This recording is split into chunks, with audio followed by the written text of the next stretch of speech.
ನಮಸ್ಕಾರ ಎಲ್ರಿಗೂ.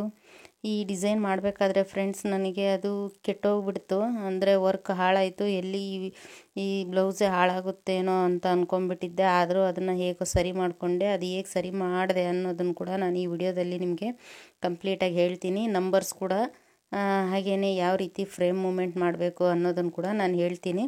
ಹೊಸದಾಗಿ ಕಲಿತಾ ಇರೋರಿಗೆ ತುಂಬ ಹೆಲ್ಪ್ ಆಗುತ್ತೆ. ಈ ಹೊಸದಾಗಿ ನಾನು ವರ್ಕ್ ಹಾಕ್ತೀನಿ ಅನ್ನೋರು ಈ ಡಿಸೈನ್ನ ನೀವು ಟ್ರೈ ಮಾಡ್ಬೋದು. ನಾನೊಂದು ಡ್ರಾಪ್ ಶೇಪಲ್ಲಿ ಈ ರೀತಿಯಾಗಿ ಒಂದು ಕಾರ್ಡಿಂದ ಕಟ್ ಮಾಡಿದ್ದೀನಿ. ಇದನ್ನು ನೀವು ಬೇಕಿದ್ರೆ ವೆಡ್ಡಿಂಗ್ ಕಾರ್ಡಲ್ಲಿ ಕೂಡ ಕಟ್ ಮಾಡ್ಕೋಬೋದು. ಈ ರೀತಿಯಾಗಿ ಕಟ್ ಮಾಡಿಕೊಂಡ್ರೆ ಈಸಿ ಆಗುತ್ತೆ, ಡಿಸೈನ್ ನೀಟಾಗಿ ಬರುತ್ತೆ ಅನ್ನೋದಕ್ಕೆ ನಾನು ಇದನ್ನು ಈ ರೀತಿಯಾಗಿ ಕಟ್ ಮಾಡ್ಕೊಂಡಿದ್ದೀನಿ. ಕಟ್ ಮಾಡಿರೋದನ್ನೇ ನಾನು ಅದೇ ಮೆಜರ್ಮೆಂಟಿಗೆ ನಾನು ಇಲ್ಲಿ ಮಾರ್ಕ್ ಕೂಡ ಹಾಕ್ಕೊಂಡಿದ್ದೀನಿ ಫ್ರೆಂಡ್ಸ್.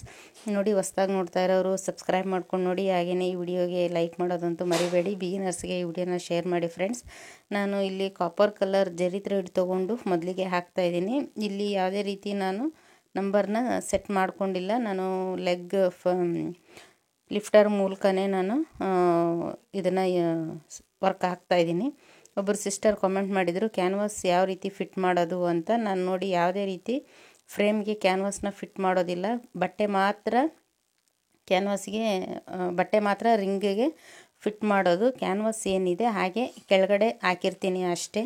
ಅದನ್ನು ಫಿಟ್ ಮಾಡಿದ್ರೆ ಅದನ್ನು ನಾವು ಎಳೆಯೋಕ್ಕೆ ಹೋಗಬೇಕಾದ್ರೆ ಟೈಟ್ ಮಾಡಬೇಕಾದ್ರೆ ಕಟ್ಟಾಗ್ಬಿಡುತ್ತೆ. ಹಾಗಾಗಿ ನಾನು ಅದನ್ನು ರಿಂಗಿಗೆ ಫಿಟ್ ಮಾಡೋದಿಲ್ಲ. ಅದನ್ನೇನಿದ್ರು ಹಾಗೆ ಕೆಳಗಡೆ ಹಾಕಿರ್ತೀನಿ. ನೋಡಿದ್ರಲ್ಲ, ಈಗ ನಾನು ರೌಂಡು ಹಾಕಬೇಕಾದ್ರೆ ಅಲ್ಲಿ ಫ್ರೇಮ್ ಮೂಮೆಂಟ್ ಮಾಡಿದೆ, ಅದನ್ನು ನೀವು ನೋಡ್ಕೋಬೇಕಾಗತ್ತೆ. ಹಾಗೆಯೇ ಇದನ್ನು ನಾನು 2ನೇ ನಂಬರಿಂದ ಜರಿ ಥ್ರೆಡ್ಡಲ್ಲಿ ಹಾಕ್ತಾಯಿದ್ದೀನಿ. ಫಸ್ಟಿಗೆ 2ನೇ ನಂಬರಿಂದ ನಾನು ನಂಬರ್ನ ಸೆಟ್ ಮಾಡ್ಕೊಂಡಿಲ್ಲ ಇಲ್ಲಿ. ಅದನ್ನು ನಾನು ಲಿಫ್ಟರ್ ಮೂಲಕನೇ ಬ್ಯಾಲೆನ್ಸ್ ಮಾಡ್ತಾಯಿದ್ದೀನಿ. 2 ನಂಬರ್ಗೆ ಇದು ಒಂದು ಸಲ ಹಾಕಿದ್ದೀನಿ. ನೆಕ್ಸ್ಟ್ ನಾನು ಇನ್ನೊಂದು ಬೇಬಿ ಪಿಂಕ್ ಕಲ್ಲರಿಂದ ಸ್ಯಾರಿಗೆ ಮ್ಯಾಚ್ ಇರೋ ಅಂಥ ಕಲ್ಲರ್ ತೊಗೊಂಡು ಅದನ್ನು ಕೂಡ ನಾನು ಇಲ್ಲಿ ಅದ್ರ ಪಕ್ಕನೇ ಹಾಕ್ತಾಯಿದ್ದೀನಿ. ನೋಡಿ, ಮತ್ತೆ ನಾವಿಲ್ಲಿ ಫ್ರೇಮ್ನ ಟರ್ನ್ ಮಾಡಬೇಕಾಗುತ್ತೆ. ಈ ರೀತಿ ರೌಂಡ್ ಬಂದಾಗ ನಮಗೆ ನೀಟಾಗಿ ಬರಬೇಕಂದ್ರೆ ಈ ರೀತಿ ಎಲ್ಲ ನಾವು ಫ್ರೇಮ್ನ ನೀಟಾಗಿ ತಿರುಗಿಸ್ಬೇಕಾಗತ್ತೆ. ಇಲ್ಲಾಂದರೆ ಅದು ರೌಂಡ್ ಶೇಪ್ ಏನಿದೆ ಕರೆಕ್ಟಾಗಿ ಬರೋದಿಲ್ಲ. ಒಬ್ಬೊಬ್ರು ಹೇಳ್ತಿರ್ತಾರೆ ನನಗೆ ರೌಂಡ್ ಶೇಪೇ ಸರಿಯಾಗಿ ಬರ್ತಾ ಇಲ್ಲ ಅಂತ. ಈ ರೀತಿ ರೌಂಡ್ ಬರೋ ಕಡೆ ನೀವು ಫ್ರೇಮ್ನ ಮೂಮೆಂಟ್ ಮಾಡಿ ಕರೆಕ್ಟಾಗಿ ನಿಮಗೆ ರೌಂಡ್ ಶೇಪ್ ಅನ್ನೋದು ಈಸಿ ಆಗುತ್ತೆ. ನೋಡಿ, ನಾನು ಎಲ್ಲಿ ರೌಂಡ್ ಬರುತ್ತೋ ಅಲ್ಲಿ ಫ್ರೇಮ್ನ ಈ ರೀತಿ ತಿರುಗಿಸ್ಕೊತೀನಿ. ಮತ್ತು ಇಲ್ಲೂ ಕೂಡ ನಾನು ರೌಂಡ್ ಇರೋ ಕಡೆನೇ ತಿರುಗಿಸಿದ್ದೀನಿ. ಆನಂತರ ಈ ಡ್ರಾಪ್ ಶೇಪ್ ಏನಿದೆ ಅದು 2 ಲೈನಿಂದ ನಾನು ಇದನ್ನು ಕಂಪ್ಲೀಟ್ ಮಾಡಿದ್ದೀನಿ ಫ್ರೆಂಡ್ಸ್.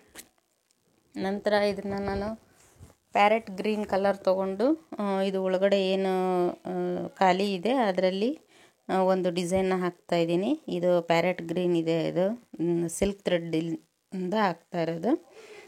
ಫಸ್ಟಿಗೆ ನಾನು 0ಇಂದ 1 2 3 4 3 2 1 0ಗೆ ಬಂದು ಫಸ್ಟ್ನೇ ಲೀಫ್ ಹಾಕಿದ್ದೀನಿ. ನೆಕ್ಸ್ಟು ಈ ಸೈಡ್ಗೆ ಏನು ಹಾಕ್ತಾಯಿದ್ದೀನಿ, ಇದನ್ನೆಲ್ಲ ನಾನು 0ಇಂದ ಸ್ಟಾರ್ಟ್ ಮಾಡಿಲ್ಲ, ನಂಬರ್ 3ಇಂದ ಸ್ಟಾರ್ಟ್ ಮಾಡಿ ಹಾಕ್ತಾಯಿದ್ದೀನಿ. ಈ ಥರ ಇದನ್ನು ಬೇಕಿದ್ದರೆ ನೀವು ಇನ್ನು 0ಇಂದ ಕೂಡ ಸ್ಟಾರ್ಟ್ ಮಾಡಿ ಹಾಕ್ಕೋಬೋದು. ಇನ್ನೇನಿದ್ರು 3 4ಇಂದನೇ ನಾನು ಸ್ಟಾರ್ಟ್ ಮಾಡಿ ಈ ರೀತಿ ಹಾಕ್ತಾಯಿದ್ದೀನಿ. ಆನಂತರ ಅದ್ರ ಮೇಲೇ ನಾನು ಮತ್ತೆ ನಂಬರ್ 2ರಿಂದ ಒಂದು ಲೈನ್ನ ಈ ರೀತಿ ಹಾಕ್ತಾಯಿದ್ದೀನಿ. ಕರೆಕ್ಟಾಗಿ ಒಂದು ಎಲೆಯ ಆಕಾರ ನೀಟಾಗಿ ಕಾಣಿಸುತ್ತೆ ಅನ್ನೋದಕ್ಕೆ ಅದನ್ನು ಹಾಕಿದ್ದೀನಿ. ಈ ಥರ ಎಲ್ಲ ಸಣ್ಣ ಪುಟ್ಟ ಫಿನಿಶಿಂಗ್ನ ನಾವೇ ನೋಡ್ಕೋಬೇಕಾಗುತ್ತೆ. ಈ ರೀತಿ ಅದನ್ನು ನಾವು ಲೀಫಾಗಿ ಹಾಕಿ ಹಾಗೆ ಬಿಟ್ಬಿಟ್ರೆ ಅದು ನೀಟಾಗಿ ಕಾಣೋದಿಲ್ಲ. ಈ ರೀತಿಯಾಗಿ ಮತ್ತೆ ಒಂದು ಲೈನ್ ಹಾಕೋದ್ರಿಂದ ಕರೆಕ್ಟಾಗಿ ಬರುತ್ತೆ. ಈಗ ನೋಡಿ, ನಾನು ಮತ್ತೆ ಇದ್ರ ಸುತ್ತ ಏನಿದೆ ಪ್ಯಾರೆಟ್ ಗ್ರೀನ್ ಕಲರಿಂದನೇ ನಾನು ಲೀಫ್ನ ಹಾಕ್ತಾಯಿದ್ದೀನಿ. ಈಗೇನು ನಾನು ಸ್ಟಾರ್ಟಿಂಗ್ 3 ಲೀಫ್ ಹಾಕಿದೆ ನೋಡಿ, ಅದೇ ಕೆಟ್ಟೋಗಿರೋದು. ನಿಮಗೆ ಅದು ಲಾಸ್ಟಲ್ಲಿ ಗೊತ್ತಾಗುತ್ತೆ ಹೇಗೆ ಅಂತ. ಇದನ್ನು ಏನಿದೆ ನಾನು ಮತ್ತೆ ಇದ್ರ ಸುತ್ತು 3ಇಂದನೇ ನಾನು 3 2 1 0 3 2 1 0 ಆ ರೀತಿ ನಾವು ಕರೆಕ್ಟಾಗಿ ಬ್ಯಾಲೆನ್ಸ್ ಮಾಡಬೇಕಾಗತ್ತೆ. ಈಗ ಆಗ್ತಾ ಇರೋದೇನಿದೆ 1 2 3 4 3 2 1 0 ಆ ರೀತಿ. ಮತ್ತು ಇದ್ರ ಪಕ್ಕಕ್ಕೆ ಏನು ಹಾಕ್ತಾಯಿದ್ದೀನಿ ಅದನ್ನು ನಾನು 3 2 1 ಈ ರೀತಿಯಾಗಿ ಹಾಕ್ತಾಯಿದ್ದೀನಿ. ಎಲ್ಲ ಕಡೆ ಸುತ್ತು ಇದೇ ರೀತಿಯೇ ಹಾಕ್ಕೋಬೇಕು. ಇನ್ನೊಬ್ಬರು ಸಿಸ್ಟರು ಕಮೆಂಟ್ ಮಾಡಿದ್ರು, ಫ್ರೆಂಡ್ಸ್ ನೀವು ಯಾವ ಥ್ರೆಡ್ಡಿಂದ ವರ್ಕಿಗೆ ಯೂಸ್ ಮಾಡ್ತೀರಾ, ಕುಚ್ಚು ಹಾಕೋ ಥ್ರೆಡ್ಡಲ್ಲೇ ನೀವು ಎಂಬ್ರಾಯ್ಡ್ರಿ ವರ್ಕ್ ಮಾಡಬಹುದಾ ಅಂತ ಕೇಳಿದ್ದಾರೆ. ನಿಮ್ಮ ಕಡೆ ಯಾವುದು ಸಿಗುತ್ತೆ ಅದನ್ನು ನೀವು ಯೂಸ್ ಮಾಡ್ಕೋಬೇಕಾಗುತ್ತೆ. ನಮ್ಮ ಕಡೆ ಸಿಗದೇ ಇರೋದನ್ನು ನಾವು ಬೇರೆ ಕಡೆಯಿಂದ ತಂದು ಹಾಕ್ತೀವಿ ಅಂತ ಅಂದಾಗ ಒಂದೊಂದು ಸಲ ಅರ್ಜೆಂಟ್ ಇದ್ದಾಗ ಅದು ನಮ್ಗೆ ಸಿಗದೇ ಇರುವಾಗ ಮಷಿನಿಗೆ ಸೆಟ್ ಆಗಿರೋದಿಲ್ಲ. ನಮ್ಮ ಕಡೆ ಯಾವುದು ಸಿಗುತ್ತೋ ಅದನ್ನು ನಾವು ಮಷಿನಿಗೆ ಸೆಟ್ ಮಾಡ್ಕೋಬೇಕಾಗತ್ತೆ. ಆಗ ನಮಗೆ ಯಾವುದೇ ಕ್ವಾಲಿಟಿ ಥ್ರೆಡ್ ಆದ್ರೂ ಹಾಕ್ಬೋದು. ಈಗ ನಮ್ಮ ಕಡೆ ಕುಚ್ಚು ಹಾಕಿದ್ರೂ ಇದೇ ಥ್ರೆಡ್ಡಲ್ಲಿ, ವರ್ಕ್ ಹಾಕಿದ್ರೂ ಇದೇ ಥ್ರೆಡ್ಡಲ್ಲಿ, ಆಮೇಲೆ ಏನಿದ್ರೂ ನಾವು ಆರಿ ವರ್ಕ್ ಈ ಥರ ಏನು ಹಾಕಿದ್ರೂ ಕೂಡ ಇದೇ ಥ್ರೆಡ್. ನಮ್ಮ ಕಡೆ ಸಿಗೋದು ಯಾವುದಂದರೆ ವರ್ಧಾ ಕಂಪ್ನಿದು ಸಿಗುತ್ತೆ. ಅದನ್ನು ನಾನು ಎಲ್ಲದಕ್ಕೂ ಕುಚ್ಚು ಕಟ್ಟಿದ್ರು, ಆರಿ ವರ್ಕ್ ಹಾಕಿದ್ರು, ಮಷಿನ್ ವರ್ಕ್ ಹಾಕಿದ್ರು ಪ್ರತಿಯೊಂದಕ್ಕೂ ಅದೇ ಥ್ರೆಡ್ಡೇ ಯೂಸ್ ಮಾಡೋದು. ನಮ್ಮ ಕಡೆ ಸಿಗೋದೇ ಅದು. ಅದರಿಂದ ನಾನು ಬೇರೆ ಥ್ರೆಡ್ಡಿಗೆ ತಲೆ ಕೆಡಿಸ್ಕೊಂಡಿಲ್ಲ. ಇದೇನು ನನಗೆ ಥ್ರೆಡ್ ಪದೇ ಪದೇ ಕಟ್ಟಾಗೋದು ಈ ರೀತಿ ಯಾವುದೇ ರೀತಿ ಪ್ರಾಬ್ಲಮ್ ಆಗಿಲ್ಲ. ಹಾಗಾಗಿ ನಾನು ಅದೇ ಕಂಪ್ನಿನೇ ಸೆಟ್ ಮಾಡ್ಕೊಂಡಿದ್ದೀನಿ.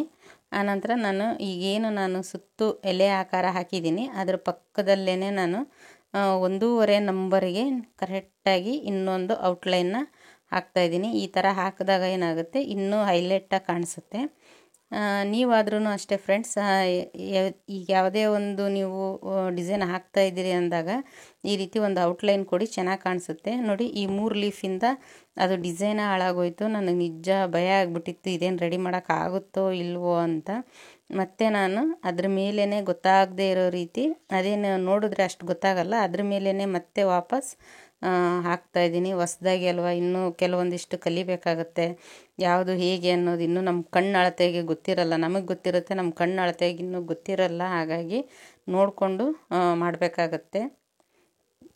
ಮತ್ತು ನಾನು ಇಲ್ಲೊಂದು ಕಾಪರ್ ಕಲರ್ ಜರಿ ಥ್ರೆಡ್ಡಿಂದ ನಂಬರ್ 1ಕ್ಕೆ ಸೆಟ್ ಮಾಡಿಕೊಂಡು ಇದಕ್ಕೆಲ್ಲ ಫುಲ್ ಔಟ್ಲೈನ್ ಕೊಡ್ತಾಯಿದ್ದೀನಿ. ಈ ರೀತಿ ಔಟ್ಲೈನ್ ಕೊಡೋದ್ರಿಂದ ತುಂಬ ಚೆನ್ನಾಗಿ ಕಾಣಿಸುತ್ತೆ. ನೀವು 0ಇಂದ ಕೊಡ್ತೀರಿ ಅಂದರೆ 2 ಸಲ ಹಾಕಬೇಕಾಗುತ್ತೆ. ಈ ರೀತಿ ನಂಬರ್ 1ಕ್ಕೆ ಸೆಟ್ ಮಾಡಿಕೊಂಡು ನೀವು ಔಟ್ಲೈನ್ ಕೊಟ್ಟರೆ ಅಂದರೆ ಅದು ಪದೇ ಪದೇ ಮತ್ತೆ ಅದ್ರ ಮೇಲೇ ಬರಬೇಕು ಅಂತ ಏನಿಲ್ಲ, ಒಂದೇ ಸಲಿಗೆ ಫಿನಿಶಿಂಗ್ ನೀಟಾಗಿ ಬರುತ್ತೆ ಫ್ರೆಂಡ್ಸ್. ಅದು ನೋಡಿ, ನಾನೀಗ 0 ನಂಬರಿಂದ ಹಾಕ್ತಾಯಿಲ್ಲ, 1ನೇ ನಂಬರ್ಗೆ ಸೆಟ್ ಮಾಡ್ಕೊಂಡಿದ್ದೀನಿ. ಇದನ್ನು ನಾನು ಲಿಫ್ಟರ್ ಯೂಸ್ ಮಾಡಿಲ್ಲ, ಇದನ್ನು ಸೆಟ್ ಮಾಡಿಕೊಂಡು ಹಾಕ್ತಾಯಿದ್ದೀನಿ. ಅದಕ್ಕೆ ಪಕ್ಕನೇ ಹಾಕ್ತಾಯಿಲ್ಲ, ಒಂಚೂರು ಗ್ಯಾಪು, ಅದು ನಿಮಗೆ ಕಾಣಿಸ್ತಾ ಇದೆಯಾ, ನನಗೆ ಗೊತ್ತಾಗ್ತಾ ಇದೆ. ಈ ರೀತಿ ಕಾಣೋ ಹಾಗೆ ನಾವು ಹಾಕ್ಕೊಂಡಾಗ ತುಂಬಾ ಹೈಲೈಟಾಗಿ ಕಾಣಿಸುತ್ತೆ. ನಾವೇನೇ ಫ್ಲವರಲ್ಲಿ ಅಥವಾ ಲೀಫಲ್ಲಿ ಮಿಸ್ಟೇಕ್ ಮಾಡಿದರೂ ಕೂಡ ಈ ಔಟ್ಲೈನಿಂದ ನಾವು ಅದನ್ನು ನೀಟಾಗಿ ಕವರ್ ಮಾಡ್ಕೋಬೋದು. ನೋಡಿ, ಈ ರೀತಿಯಾಗಿ ಫ್ಲವರ್ ರೆಡಿಯಾಗಿದೆ. ಹೊಸ್ದಾಗಿ ನಾವು ಹಾಕ್ತೀವಿ ಅನ್ನೋರು ಈ ಥರ ಚಿಕ್ಕ ಚಿಕ್ಕದಾಗಿ ನಾವು ಟ್ರೈ ಮಾಡ್ಬೋದು. ಇದೇನು ಕಷ್ಟದ್ದಲ್ಲ, ಈಸಿಯಾಗೆ ಟ್ರೈ ಮಾಡ್ಬೋದು. ನಾನು ಇದನ್ನು ಎಷ್ಟು ನಿಮಿಷಕ್ಕೆ ಅಂದರೆ 13 ನಿಮಿಷಕ್ಕೆ ಹಾಕಿದ್ದೀನಿ ಫ್ರೆಂಡ್ಸ್, ಇದು ಒಂದು ಫ್ಲವರ್ನ. ಹಾಗೆ ಒಳಗಡೆ ನಾನು ಏನೊಂದು ದೊಡ್ಡದಾಗಿ ಲೀಫ್ ಹಾಕಿದ್ದೀನಿ ಅದಕ್ಕೂ ಕೂಡ ನಾನು ಔಟ್ಲೈನ್ನ ಕೊಡ್ತಾಯಿದ್ದೀನಿ.